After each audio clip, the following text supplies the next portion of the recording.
Hello students, मैं रुद्रमूर्ति XM classes में आप सभी का स्वागत है। आज हम लोग मैग्नेटिक इफेक्ट ऑफ करंट के पार्ट 2 को देखेंगे। पार्ट 1 में हमने आपको ओस्टेट का एक्सपेरिमेंट, बायो-सेवर्ट का नियम, फिर किसी भी वायर में करंट फ्लो होने से कितना मैग्नेटिक फील्ड क्रिएट होता है उसके बारे में, उसका फार्मूला, फिर उसका यूनिट सीजीएस में और एमकेएस में, और साथ ही साथ उस मैग्नेटिक फील्ड का डायरेक्शन भी हमने आपको बताया था। क्योंकि चुंबकीय क्षेत्र की तीव्रता एक सदिश राशि होती है और सदिश राशियों में दो चीज़ें होती हैं, एक उसका मैग्नीट्यूड परिमाण और साथ ही साथ उसका डायरेक्शन।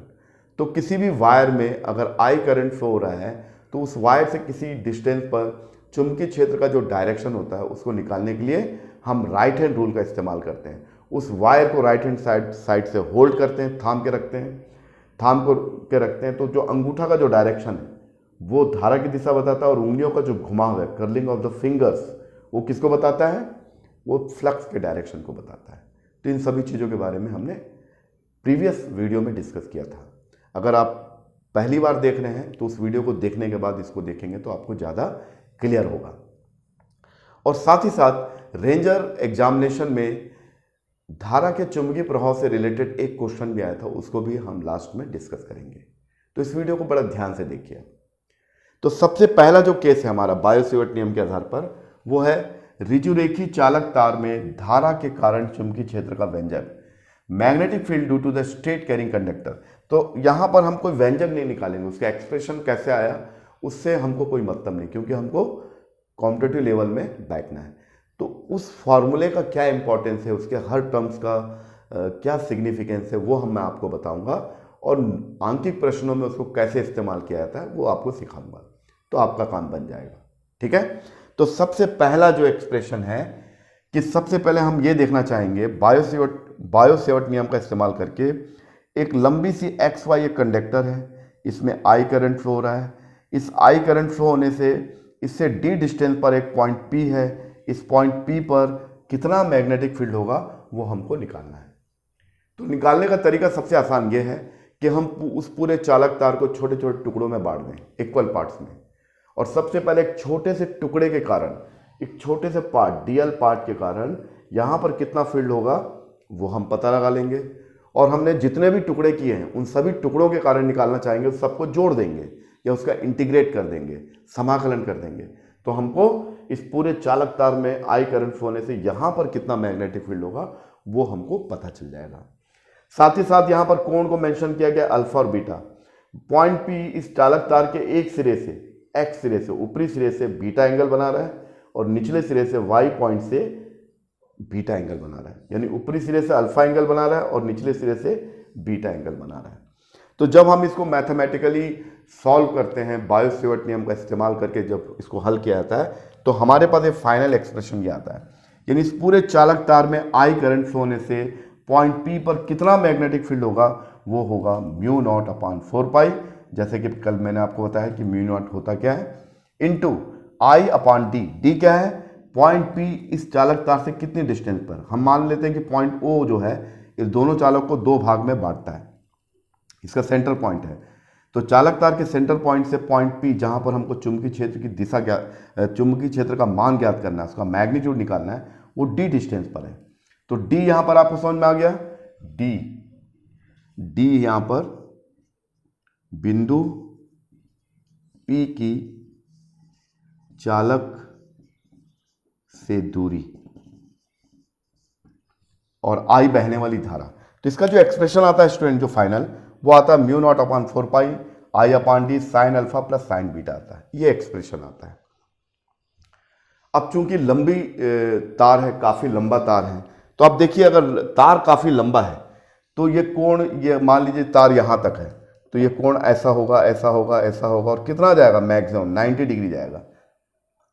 तो यहां पर if wire is a very long, अगर चालक तार बहुत लंबा है तो ये मैक्सिमम कितना एंगल हो सकता है? ये ऐसे इतना झुका है, अल्फा कुछ एंगल होगा, और लंबा है तो ऐसा बढ़ेगा बढ़ेगा बढ़ेगा, ये मैक्सिमम 90 डिग्री होगा। If the wire is a very long, अगर चालक तार काफी लंबा है तो उस समय अल्फा और बीटा की जगह 90 डिग्री रखोगे तो साइन 90 का मान 1, साइन 90 का मान 1।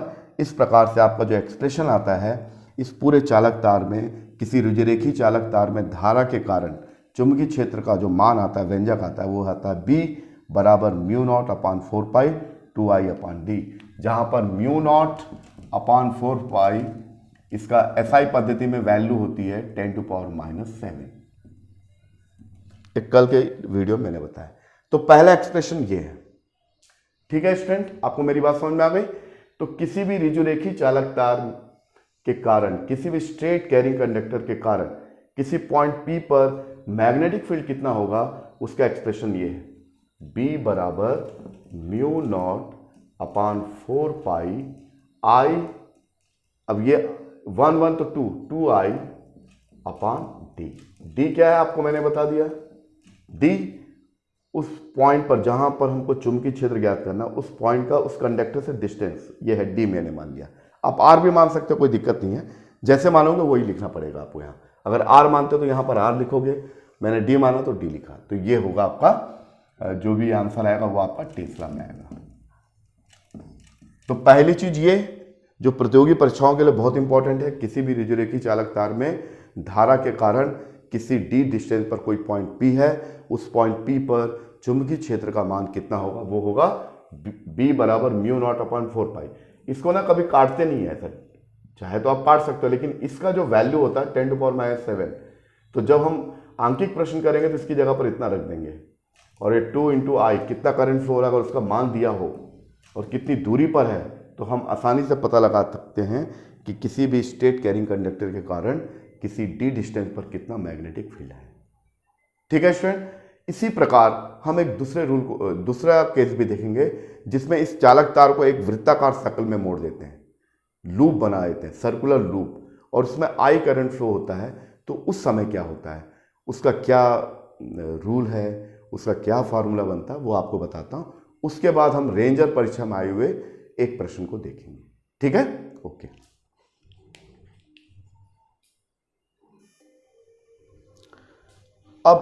अब यदि हम लोग स्ट्रेट कैरिंग कंडक्टर को एक वृत्ताकार सर्कल में मोड़ दें, जैसे कि यहां पर दिखाया गया है, और उसमें करंट फ्लो किया जाए, एक बार घड़ी की दिशा में क्लॉकवाइज डायरेक्शन में और दूसरी बार एंटी क्लॉकवाइज डायरेक्शन, घड़ी की विपरीत दिशा में, तो इस लूप के सेंटर पर कितना मैग्नेटिक फील्ड होगा। ठीक है स्टूडेंट, आपको मेरी बात समझ में आई? पहले वाले केस में हमने क्या देखा था, एक सीधी चालक तार है जिसमें आई करंट फ्लो किया गया है, तो उस आई करंट के फ्लो होने से उससे डी डिस्टेंस पर कितना चुंबकीय क्षेत्र की तीव्रता होगी, उसका एक्सप्रेशन मैंने आपको लिख के दिखाया। अब हम क्या करेंगे, उस वायर को एक वृत्ताकार सर्कल में मोड़ देंगे, फिर उसमें करंट फ्लो करेंगे, एक बार क्लॉकवाइज डायरेक्शन में घड़ी की दिशा में, और एक बार ACW एंटी क्लॉकवाइज डायरेक्शन में, और देखेंगे कि करंट फ्लो होने से उसके सेंटर पर कितना मैग्नेटिक फील्ड बनता है। तो उसमें हम उसका मैग्नीट्यूड भी बताएंगे और डायरेक्शन। तो सबसे पहले हम डायरेक्शन के बारे में बात करते हैं।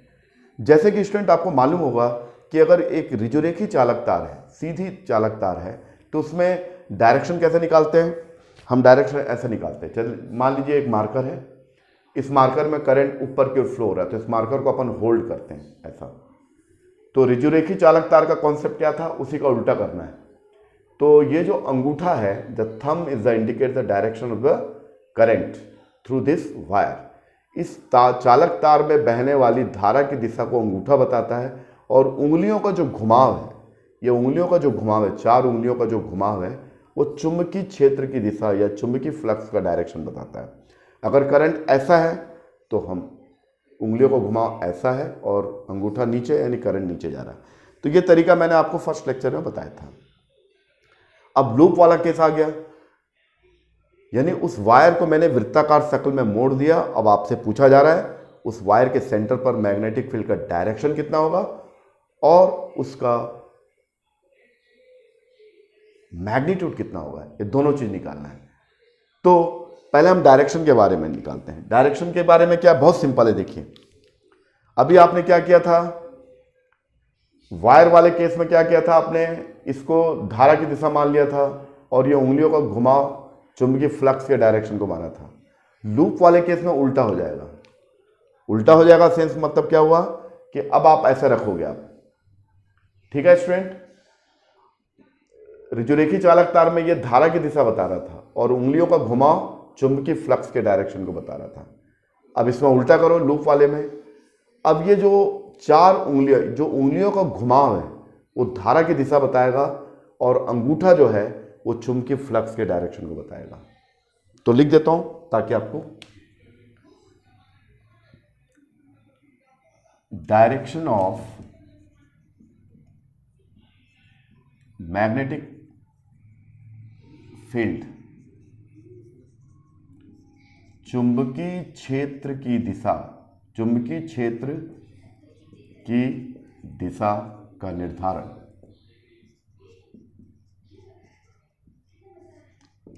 हम लोग का जो हेडिंग क्या है, धारावाही वृत्ताकार लूप के केंद्र में चुंबकीय क्षेत्र की तीव्रता, magnetic field at the centre of the current carrying coil.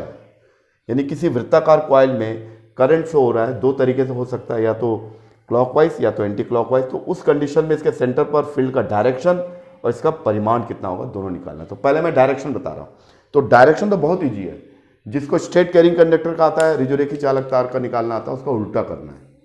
तो उल्टा करना मतलब अंगूठा अब क्या बताएगा, अंगूठा थंब रिप्रेजेंट करेगा, थंब उसका ठीक उल्टा, थंब उसमें क्या है धारा, तो अब यहां पर क्या होगा चुंबकीय क्षेत्र, चुंबकीय क्षेत्र की दिशा बताएगा या चुंबकीय फ्लक्स का डायरेक्शन, चुंबकीय फ्लक्स का की दिशा बताएगा। और उंगलियों का घुमाव, उंगलियों की दिशा धारा की दिशा होगी। तो स्टूडेंट ये दो तरीके हैं। अगर आपको पहला तरीका बनता है उसको ठीक उल्टा कर दो वृत्ताकार लूप में, या वृत्ताकार का बनता है तो उसमें उल्टा कर दो। कोई भी एक चीज को याद करके उसको ठीक उल्टा कर देना है। अगर आपको ऋजुरेखी चालक तार का बनता है तो ऋजुरेखी चालक तार का ठीक उल्टा कर दोगे तो वृत्ताकार लूप में करंट फ्लो होने से उसके सेंटर पर कितना फील्ड बनता है वो पता चल जाएगा। तो चलिए करके दिखाता हूं मैं आपको। अब देखिए यहां पर करंट का डायरेक्शन क्या है, देखिए यहां पर करंट का डायरेक्शन ऐसा है, देखिए करंट। अब हमको क्या करना है, ये जो उंगलियों का जो घुमाव है करंट बताएगा।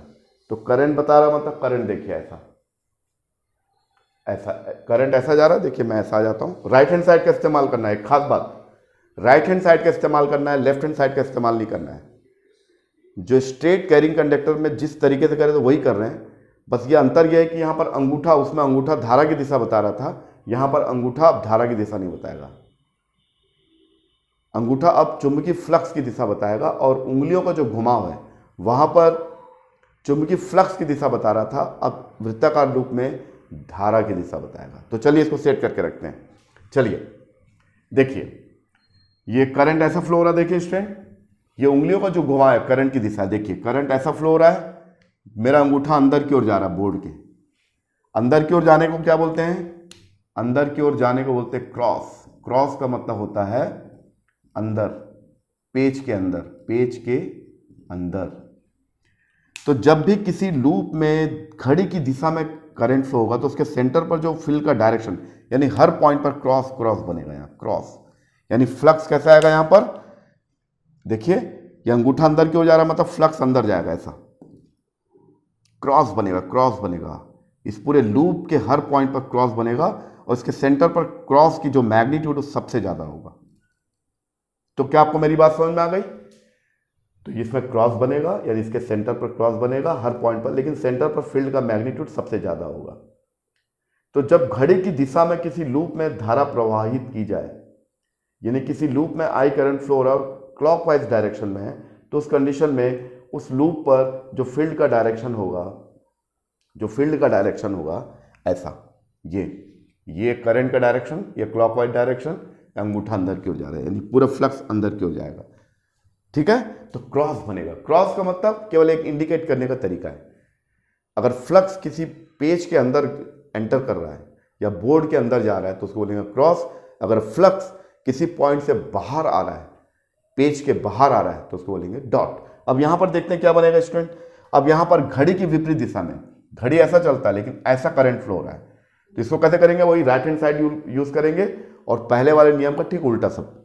अब देखिए यहां पर ऐसा हो रहा है, देखिए ये अंगूठा क्या बताएगा, फ्लक्स का डायरेक्शन, और ये जो उंगलियों का जो घुमाव है ये धारा की दिशा बताएगा। धारा की दिशा को मैं रख दिया उसी डायरेक्शन में, तो मेरा अंगूठा बाहर की ओर, यानी पेज के बाहर, यानी हर पॉइंट पे डॉट डॉट डॉट डॉट, यहां भी डॉट, हर पॉइंट पे डॉट, लेकिन डॉट का मैग्नीट्यूड यहां सेंटर पर सबसे ज्यादा होगा, यहां पर बनेगा डॉट।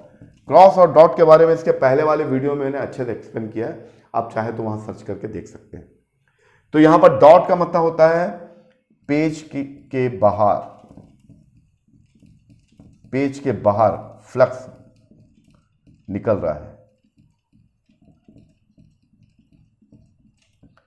और पेज के अंदर फ्लक्स जा रहा है, यानी फ्लक्स ऐसे अंदर की ओर जाएगा तो क्रॉस बोलेंगे, और फ्लक्स अंगूठा अगर बाहर की ओर आ रहा है, देखिए हमारा अंगूठा बाहर की ओर आ रहा है, अंगूठा की दिशा क्या बताएगी, अंगूठा का the direction of the thumb is the indicate the direction of the magnetic flux, यानी अंगूठा ही लूप वाले केस में फ्लक्स का डायरेक्शन बताता है, और उंगलियों का जो डायरेक्शन है, 4 उंगलियों का जो डायरेक्शन है वो करंट की दिशा, ये करंट ऐसा फ्लो हो रहा है, अंगूठा बाहर की ओर यानी फ्लक्स बाहर, यहां पर करंट ऐसा फ्लो हो रहा है, या ऐसा, अंगूठा अंदर की ओर, तो क्रॉस बनेगा। तो ये आपको मेरी बात समझ में आ गई होगी, यानी ऋजुरेखी चालक तार का ठीक उल्टा कर देना है इसमें। तो ये तो बात क्लियर हो गई। अगर आपको याद करने की जरूरत नहीं है, याद नहीं करना पड़ता फिजिक्स में, आप सीधा वो राइट हैंड रूल इस्तेमाल कीजिए और उस पहले वाले केस का, ऋजुरेखी चालक तार का उल्टा कर दीजिए। यानी अगर आपको याद करना है एग्जाम के हिसाब से, तो क्लॉकवाइज डायरेक्शन, अगर किसी भी लूप में अगर घड़ी की दिशा में धारा प्रवाहित हो रही है तो उस लूप के प्रत्येक बिंदु पर क्रॉस बनेगा, नहीं फ्लक्स अंदर की ओर जाएगा। और यदि किसी लूप में घड़ी की विपरीत दिशा में या एंटी क्लॉकवाइज डायरेक्शन में करंट फ्लो हो रहा है तो उस लूप के प्रत्येक बिंदु पर डॉट बनेगा, और इस डॉट की तीव्रता सेंटर पर सबसे ज्यादा होगी। ठीक है स्टूडेंट, अब हम आते हैं कि जब किसी लूप में जिसका रेडियस दिया हो, आई करंट फ्लो किया जा रहा है, तो उसके सेंटर पर कितना चुंबकीय फ्लक्स का मान होगा। अभी मैंने जो आपको बताया वो चुंबकीय फ्लक्स की दिशा बताया, डायरेक्शन बताया, क्योंकि वेक्टर क्वांटिटी में 2 चीजों को बताना पड़ता है, दिशा, तो दिशा मैंने बता दिया कैसे निकल, या तो फ्लक्स उस लूप के अंदर जाएगा या तो बाहर जाएगा, अंदर जाएगा तो क्रॉस, बाहर जाएगा तो डॉट। और साथ ही साथ अभी मैं आपको बताऊंगा इसका फॉर्मूला क्या होता है, कैसे निकालते हैं, उसको शॉर्ट में बताएंगे, और परीक्षाओं में क्वेश्चन कैसे आते हैं।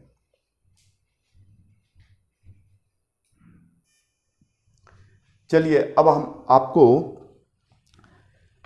वृत्ताकार धारावाही लूप के केंद्र में चुंबकीय क्षेत्र की तीव्रता का मान निकालते हैं।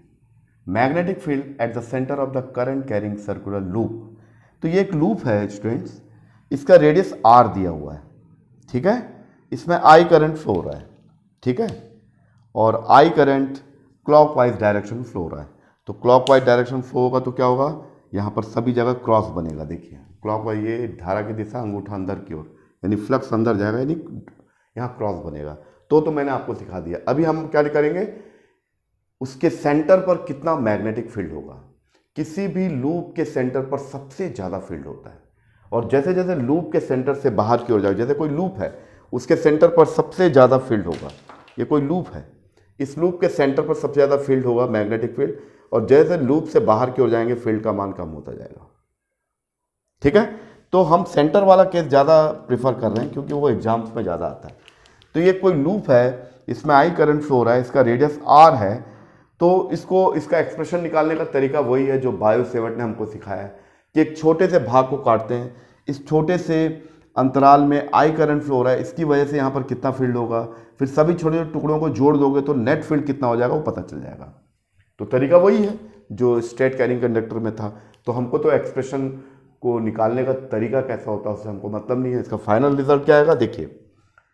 तो बी नॉट का मतलब इसके सेंटर पर, लूप के सेंटर पर, इसमें आई करंट फ्लो हो रहा है और ये करंट का डायरेक्शन क्लॉकवाइज है तो क्रॉस बनेगा हर पॉइंट पर।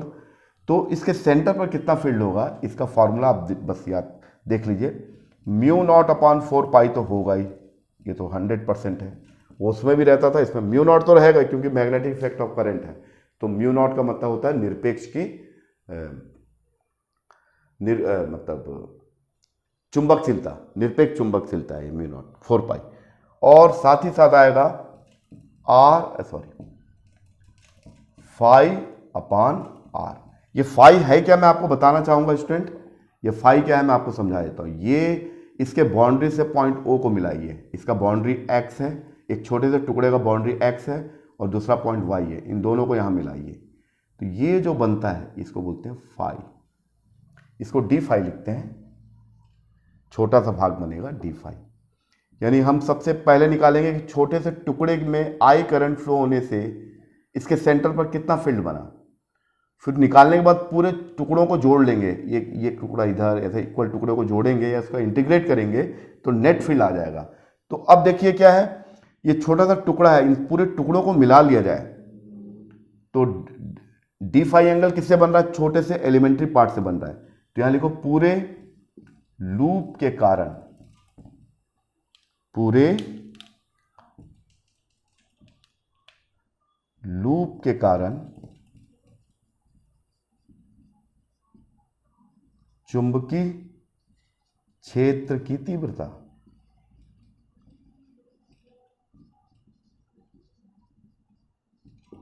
यानी ऐसे बहुत सारे छोटे टुकड़े मैंने डिवाइड किया है, इसके कारण निकाल दिया, फिर उसके कारण, सबको ऐड करेंगे तो नेट फील्ड का फॉर्मूला ये आएगा। यहां पर डी फाई क्या है, यहां पर डी फाई को लिखोगे d phi small elementary part के द्वारा बनाया, यह छोटे से अल्पांश द्वारा केंद्र पर बना कोण है। ठीक है स्टूडेंट, बस ये फॉर्मूला याद करिए आप। अब चूंकि वृत्ताकार लूप है तो टोटल कितना मैक्सिमम एंगल कितना बनेगा, एक छोटा टुकड़ा ये सभी टुकड़ों को अगर आप आपस में मिला दिया जाए तो एक वृत्ताकार सर्कल बनेगा और उस पूरे वृत्त के कारण कितना एंगल बनेगा, मैक्सिमम एंगल बनेगा इसका, ये टोटल एंगल बनेगा 360 अंश।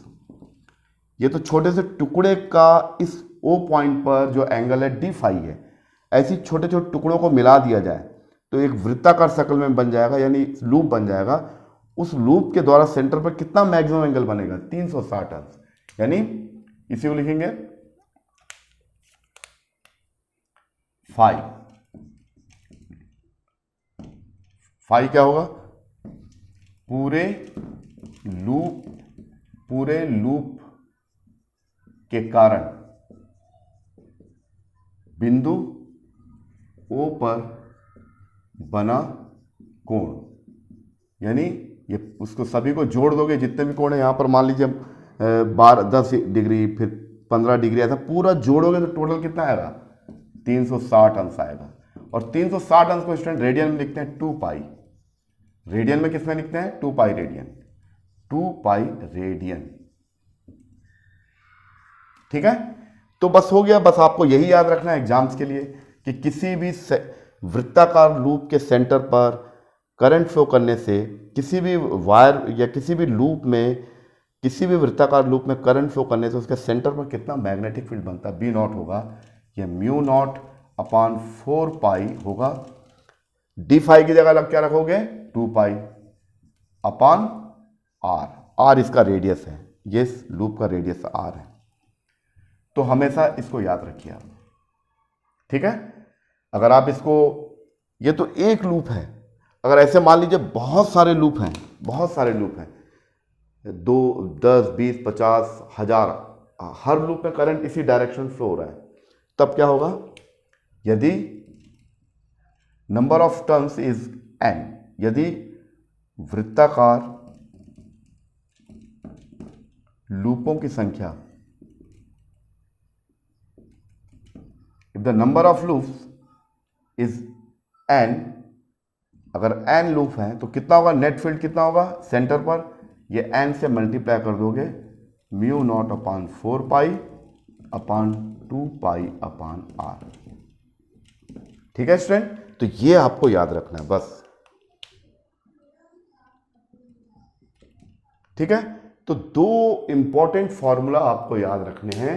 एक ऋजुरेखी चालक तार में आई करंट प्रभावित करने से उससे डी डिस्टेंस पर कोई पॉइंट P है, उस पॉइंट P पर कितना मैग्नेटिक फील्ड होगा, उसका एक्सप्रेशन जो इसके पहले बताया मैं।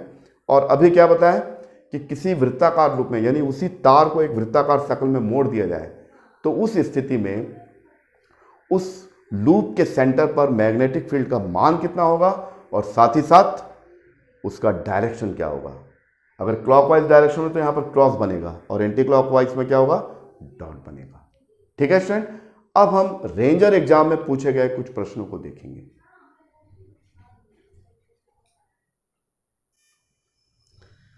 रेंजर एग्जाम में पूछा गया एक क्वेश्चन मैं आपके साथ डिस्कस करता हूं। देखने में बहुत कठिन लगेगा लेकिन है बड़ा आसान। कैसे, चलिए देखते हैं। बस आपको ये दो चीज बननी चाहिए, ये दो चीजें मैंने पढ़ाया है। ये वाला जो एक्सप्रेशन किसका है, एक लंबी रिजरेखी चालक तारे की स्ट्रेट कैरिंग कंडक्टर है जो काफी लंबा है, तो उससे डी दूरी पर कोई पॉइंट है, डी दूरी पर कोई पॉइंट है तो इस पॉइंट पी पर कितना मैग्नेटिक फील्ड होगा, इसका एक्सप्रेशन अभी मैंने बताया ये होता है। और दूसरा मैंने बताया किसी भी लूप में करंट फ्लो किया जाए, यानी इस वायर को लूप की शक्ल में मोड़ कर इसमें आई करंट फ्लो किया जाए तो इसके सेंटर पर कितना फील्ड होगा, तो find the magnetic field the centre of the loop, ये होता है। अभी ये जो सवाल है, ये जो न्यूमेरिकल है वो किससे रिलेटेड है, देखिए पढ़िए ध्यान से। 5 बहुत लंबे सीधे तार, सीधा तार यानी इसके बारे में बात कर रहा है, यानी इसकी जरूरत नहीं है तो फिलहाल इसको मिटा देते हैं।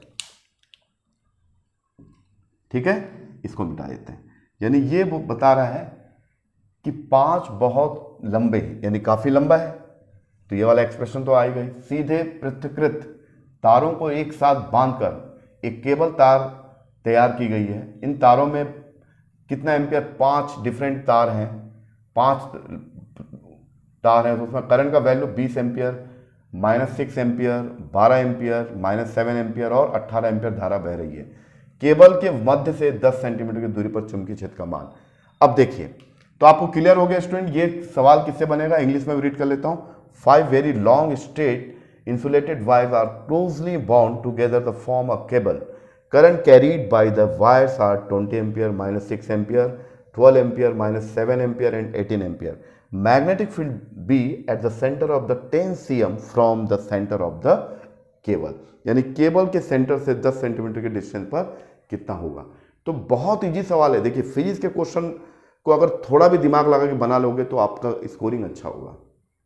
न्यूमेरिकल बहुत सिंपल लेवल के रहते हैं, उसी को ध्यान में रख के मैं आपको बता रहा हूँ। हालांकि ये सब चीज़ें क्लास 12th 11th में काफ़ी डिटेल में पढ़ाया जाता है, तो उस लेवल में हम आपको नहीं ले जा रहे क्योंकि उसकी आवश्यकता नहीं है। ठीक है, तो पहली बात ये आइडेंटिफाई करना है कि ये जो न्यूमेरिकल किससे रिलेटेड है, तो आपको समझ में आ भैया इसमें ये वाला फॉर्मूला इस्तेमाल होगा। तो इसमें क्या क्या दिया हुआ है, डी का मान दिया हुआ है, गिवन दिया हुआ है हमारे पास, डी का मान दिया है कितना, 10 सेंटीमीटर दिया है। लेकिन हम लोग जो भी काम करते हैं, जब भी न्यूमेरिकल सॉल्व करते हैं तो सेंटीमीटर में यूज नहीं करते, मीटर में करते हैं। तो सेंटीमीटर को मीटर बदलने के लिए अपन क्या करेंगे, 10/100, यानी ये कैंसिल होगा, 1/10 आ जाएगा मीटर। ये सेंटीमीटर किसमें आ गया, मीटर, यानी 0.1 मीटर हो गया। अच्छा, यहां पर एक घुमाने वाली चीज क्या दिया है, ये थोड़ा करंट, ये पॉजिटिव डायरेक्शन दिया है, इसका पॉजिटिव डायरेक्शन ये दिया है, यही थोड़ा स्टूडेंट को थोड़ा कंफ्यूजन क्रिएट करता है। तो आपको करने की जरूरत नहीं है, मैं आपको तरीका बता देता हूं अभी। चलिए कैसे करेंगे। तो पहला ये फॉर्मूला, बाकी इसकी वैल्यू हमको मालूम है, इसकी वैल्यू तो मैंने लेक्चर में बताया, μ0/4π जहां भी आएगा अब 10 पर -7 लिखोगे। तो ये भी मालूम है अपन को, डी भी मालूम है। केवल एक करंट जो है, एक करंट ना देके 500 करंट दिया, 5 वायर है, ये ऐसे वायर है, देखिए ये 3 मार्कर पेन है, इसमें कितना करंट फ्लो हो रहा है, इसमें 20 एम्पियर का और दूसरे में -6 एम्पियर का। तो इसको मैंने उल्टा कर दिया, 6 एम्पियर का। ठीक है, ये 20 एम्पियर, इसका जो कैप है वो डायरेक्शन बता रहा करंट का, 20 एम्पियर -6 एम्पियर, फिर उसके बाद 12 एम्पियर, ये 12 एम्पियर। यानी ये जो उल्टा है, जो कैप उल्टा मतलब करंट नीचे फ्लो हो रहा है, मैंने मान लिया नीचे को नेगेटिव और ऊपर को पॉजिटिव, तो आप पर डिपेंड है। तो अगर करंट ऊपर फ्लो हो रहा है उसको मैंने पॉजिटिव मान लिया, जो नीचे फ्लो हो रहा है उसको, ऐसे 5 ऐसे पतले वायर इनको बाउंड कर दिया गया, इसको बांध कर एक केबल बना दिया गया है। अब इसमें करंट फ्लो हो रहा है, इसके सेंटर से 10 सेंटीमीटर की दूरी पर इसका सेंटर होगा, ऐसे 4, ये 3 हो गया 4, ऐसा 4 ऐसे केबल तार हैं, इनको लपेट के केबल बनाया गया। इसके सेंटर से 10 सेंटीमीटर की दूरी पर कितना मैग्नेटिक फील्ड होगा वो आपको पता लगाना है। तो यहां पर कुछ नहीं है, अब इसको मैं सॉल्व करके दिखाता हूं। चलिए, ये सब दिया हुआ है तो एक बार हम लिख लेते हैं क्या क्या दिया हुआ है, उन चीज़ों को लिख लेते हैं और ये इंग्लिश वाला मिटा देता हूँ मैं, ये तो रीड करने के लिए था, और इसका ऑप्शन को रहने देता हूँ। अब देखिए इसको कैसे सॉल्व करोगे। तो ये वाला फॉर्मूला इस्तेमाल होगा, आपको समझ में आ गया। b बराबर म्यू नॉट अपान 4 पाई यानी 10 पर -7 और 2 तो रहेगा, देखिए किस पैटर्न में लिखा हूं वैसे ही आपको याद रखना है, i। अब यहां पर i का एक मान नहीं है, बहुत सारा मान है, तो जो करंट पॉजिटिव उसको लिखिए, जो नेगेटिव उसको नेगेटिव में लिखिए, यानी 20 ampere -6 ampere plus 12 ampere -7 ampere फिर प्लस 18 एम्पियर, यानी जो धारा पॉजिटिव डायरेक्शन फ्लो हो रहा है उसको प्लस लिखिए, जो नीचे की ओर करंट फ्लो हो रहा है वायर में उसको नेगेटिव लिख लीजिए, और अपान डी कितना है अब भी बताया 10 सेंटीमीटर। डी का मान था 10 सेंटीमीटर, मैंने इसको कन्वर्ट किया था मीटर में, तो 10/100 यानी 1/10 यानी 0.1 मीटर, या 1/10 भी लिख सकते हो आप। तो डी का मान कितना आ गया 1/10। अब ये प्लस वालों को ऐड करिए, प्लस प्लस और ये प्लस, तो देखिए ऐड कर रहा हूं मैं 20 और 12 और 18, ये कितना हो गया, ये 0, ये हो गया 4 5 50 हो गया। अब इसमें माइनस करना है आपको, -6 और -7 यानी 13 को माइनस करना है, तो कितना हो गया 7 और ये थी 37 एम्पियर आएगा। तो अगला स्टेप होगा, देखो कितना इजी है, पहले तो आपने फॉर्मूला चूज कर लिया, इसमें करना है, इसका मान तो हमको मालूम इतना होता है, फिर 2 लिखा, फिर करंट का मान 1 नहीं दिया बल्कि 4 ठोक दिया हुआ, 5 दिया हुआ, यानी 5 वायर को एक साथ कंबाइन करके वायर केबल वायर बना गया है, और उस वायर में करंट का डायरेक्शन एक नहीं है, कोई करंट अपवर्ड डायरेक्शन में, कोई डाउनवर्ड डायरेक्शन में, जो अपवर्ड है उसको पॉजिटिव मान लीजिए, जो डाउनवर्ड है उसको नेगेटिव। तो जो ऊपर जा रहा है यानी 20 जो भी करंट उसको लिखते जाइए साइन के साथ, अगर ये प्लस है तो प्लस, ये माइनस माइनस है लिखते जाइए, सबको ऐड करिए, जो प्लस है प्लस को ऐड कर दीजिए, माइनस है तो उसको माइनस कर दीजिए। तो स्टूडेंट यहाँ पर जो आया b बराबर आया 10 पर -7, ये तो था ही, और ये 2, और मैंने अभी आपको करके दिखाया 37 एम्पियर आया है, ए का मतलब एम्पियर है, अपान 1/10। अब आप देखोगे स्टूडेंट्स b का मान कितना आएगा, देखिए b का मान आएगा 10 पर -7 और ये कितना हो गया 4 74, और 1/10 ऊपर जाएगा तो 10 हो जाएगा, ये 1/10 इधर जाएगा मल्टीप्लाई हो जाएगा, तो b का मान आ गया 74 इंटू 10⁻⁻7 इंटू 10। तो अगर आप देखोगे स्टूडेंट्स तो ये तो हल सॉल्व हो गया, इसका आंसर आ गया b बराबर आ गया 74 इंटू ये पावर 1 है, इससे माइनस होगा तो 10 पर -6 और ये आएगा टेस्ला। और आपको मालूम होना चाहिए कि माइक्रो टेस्ला का मतलब होता है 10 पर -6 टेस्ला। तो ये जो होगा इसकी जगह पर क्या लिखूंगा माइक्रो टेस्ला, तो 74 माइक्रो टेस्ला। तो इसका सही आंसर आएगा, दिया 0.74 माइक्रो टेस्ला, 7.4 माइक्रो टेस्ला 74, तो ये 74 वाला सही होगा। तो ये रेंजर एग्जाम में आ चुका था क्वेश्चन। तो ये क्वेश्चन किससे रिलेटेड था, ये क्वेश्चन था आपका स्ट्रेट कैरिंग कंडक्टर से। इसमें डायरेक्शन भी आप पता लगा सकते हो, जो नेट होगा 37 एम्पियर होगा, आई की जगह 37 लगा दिया, 2 से मल्टीप्लाई कर दिया, डी की वैल्यू रख दिया 1/10, 10 ऊपर चला गया, इसको सिंप्लीफाई कर दिया, उसके बाद 10⁻⁻6 की जगह माइक्रो, यानी माइक्रो टेस्ला की जगह 10⁻⁻6 रख दिया। माइक्रो का मतलब होता है 10 पर 6, मिली का मतलब 10 पर -3। Milli and micro both are the small unit of the magnetic field. Micro tesla मतलब 10 पर -6 टेस्ला।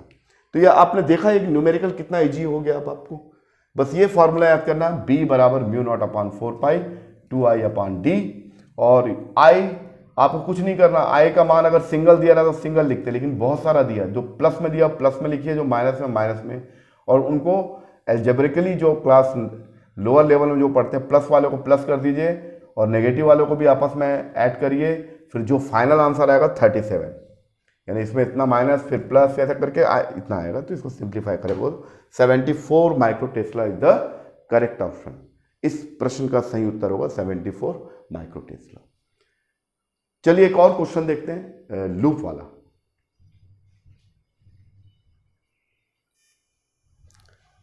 एक लूप से रिलेटेड क्वेश्चन मैं आपको बताता हूं तो आपको पूरा क्लियर हो जाएगा। तो दो चीज़ें ज़्यादा इंपॉर्टेंट है, एक तो स्ट्रेट कैरिंग कंडक्टर रिजोरेखी चालकता और दूसरा लूप, बस इससे रिलेटेड चीज़ों को देखना है। चलिए क्या बोल रहा था, diameter of the circular coil, यानी एक कॉइल है, ये सर्कुलर कॉइल है, ठीक है स्टूडेंट। इस कॉइल का जो डायामीटर दिया है यानी व्यास दे दिया है 2r दे दिया है, कितना दिया है 2r.2 मीटर दिया हुआ, ठीक है। चलो कोई बात नहीं। इट हैज, इसमें इस टाइप के 1000 तार है, 1000 तार है और हर 1000 लूप है, 1000 लूप। कितने लूप है स्टूडेंट, 1000 लूप। और हर लूप में जो करंट फ्लो हो रहा है उसकी वैल्यू कितनी है, उसकी वैल्यू है 0.1 एम्पियर। तो बोल रहा है कि इसके सेंटर पर कितना होगा, इसके सेंटर पर बी नॉट कितना होगा, इसका रेडियस दिया हुआ है आर, टोटल व्यास दिया है 0.2 आर, तो इसका अर्धव्यास कितना हो जाएगा 0.1 सेंटीमीटर, 1 मीटर, ठीक है स्टूडेंट। अब आपसे बन गया। जैसे कि मैंने आपको बताया कि किसी भी लूप वाले केस में सेंटर में होता है μ0/4 अभी स्टार्टिंग लेक्चर में ही बताया, जैसे ही लेक्चर स्टार्ट हुआ था, और यहाँ बताया था 2π/r,